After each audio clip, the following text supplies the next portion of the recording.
Congratulations on pushing the machines back for now. You will have a long stretch of breathing room until they hit you again, but also stronger for sure. Their weaker siblings have conquered a specific Goner sector. This will happen eventually throughout their storyline. Eldor Council has high hopes that you are going to take it back in their name, and you should heed this call. It's a nice testbed for sector invasion and diplomatic interaction. The Goners will also reward you for completing this task. So let's jump into Sanctuary of Darkness and take a look on what we are dealing with. Entering system, Sanctuary of Darkness. The Xenon are present with a fairly small defense fleet, but a well-shielded station sits in the sector center.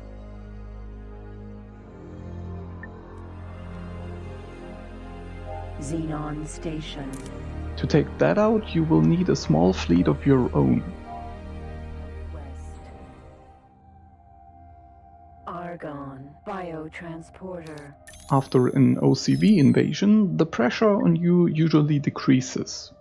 OTAS Energy Transporter. You have time to tweak your logistics setup, do side quests, board some ships, or build up a universe trading fleet, whatever you like to do. The only concern are NPC factions, which might take over the neutral sectors you've had your eyes on. Rapier Missile, Wildfire Missile, Wildfire. So maybe also use the time to expand further. Still do this step after step. It just makes it easier to keep track of everything. Remember that you can conquer lost sectors later. Only focus on the really good ones for now. Look, I'll give you anything. When you feel ready to make your entrance on the grand chessboard, you can build some warships to tackle the mission. As you probably know by now, I am pretty biased towards fighters as your early game military workhorse. With them it's far easier to reach any competitive firepower. But of course corvettes will also do the job, so use them if you like. An offensive operation places higher demands on participating ships. A strong punch alone isn't enough.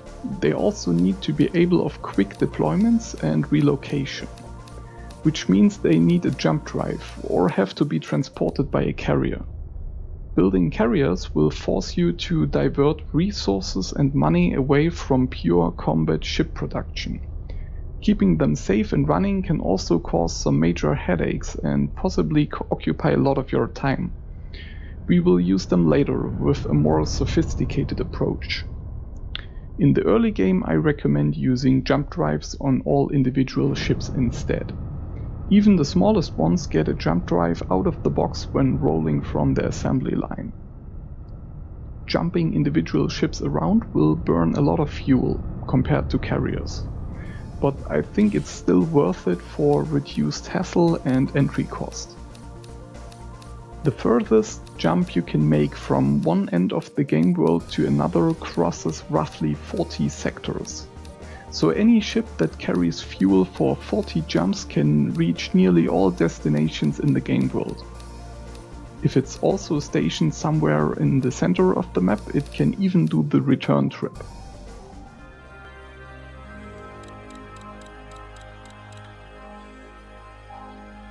All fighters make one jump with 5 energy cells. 200 units will allow them independent operations around the whole map.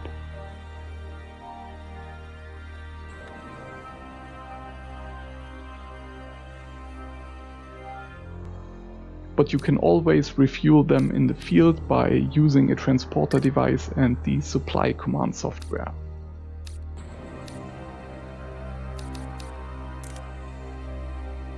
Command accepted. Heavy fighters are the only ones where most designs have enough cargo space for this approach.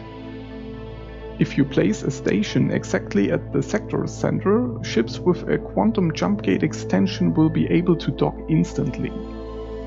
In my game version, sanctuaries were still randomly placed. Therefore, I used a separate space station, the Otis McCallum dock. The advantage over a sanctuary was that it doesn't have dock agents home base to it. It's a place that only houses wing members, which made it easier for me to expand the wing when new ships arrived. It also renames all owned ships because the Otis docks run LitCube's military system in the background, but I don't use MLCC and won't cover it. A distribute job at the nearby sanctuary can keep the military base supplied with energy cells. I set an import threshold at the base. All agents will only supply the amount you've designated here.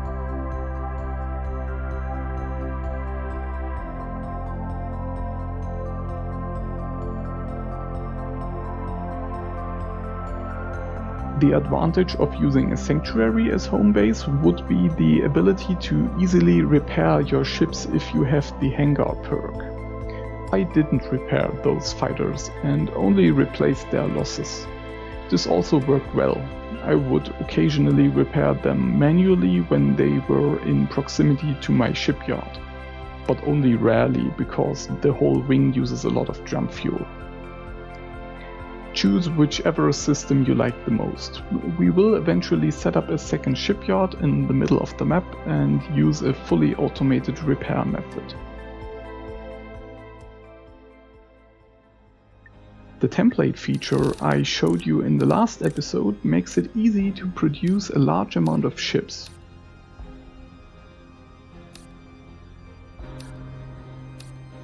Always set their home base before construction. If you want to go with a sanctuary as their home base, I recommend to first use any other place that owns no dock agents.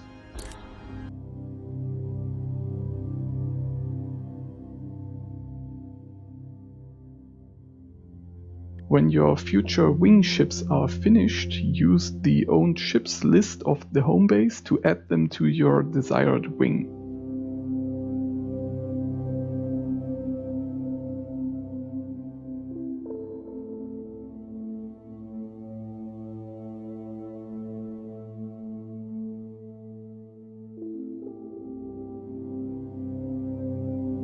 Now when they are grouped, you can set the sanctuary as their final home base. You can also set up multiple wings this way for some fancy flanking maneuvers or something.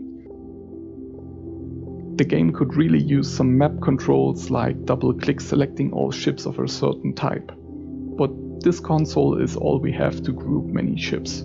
It's a little awkward, but it works really well when you get the hang of it.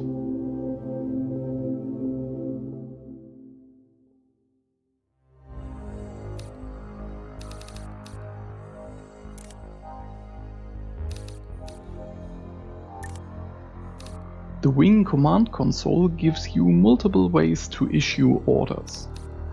For example, the command escort attack nearest works well to keep a wing in proximity of the mothership, but still engage hostiles in a certain perimeter.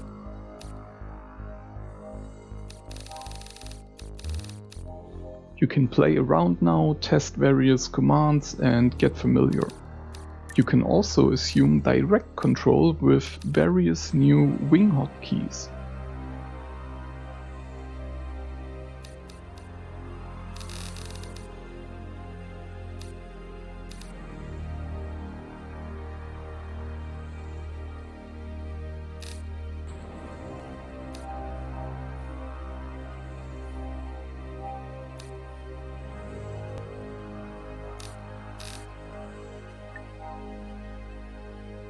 Command accepted.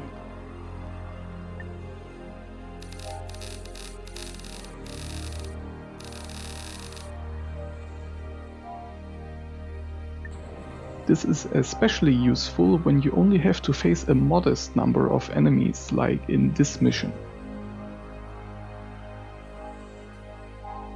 Just target an enemy corvette, hit the attack hotkey, and your wing will pelt him in a very focused and effective way. You should be able to beat this Xenon force even with only a handful of ships.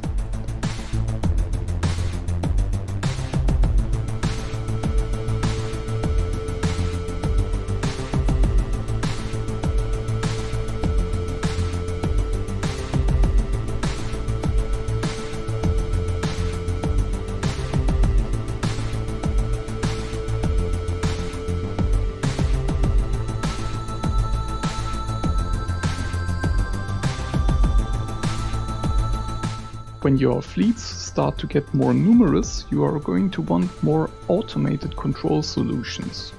Those will likely cause higher loss rates on your side, but you can balance that out once you get a shipyard paired with a decent high-tech production off the ground. Until then, I found wings to be very enjoyable to use. They are well suited for corporation mission raids or to provide fire support and distraction in a boarding operation. Basically anything where you want to retreat quickly at the end. When the coast is clear, you can claim Sanctuary of Darkness back again for the Goners.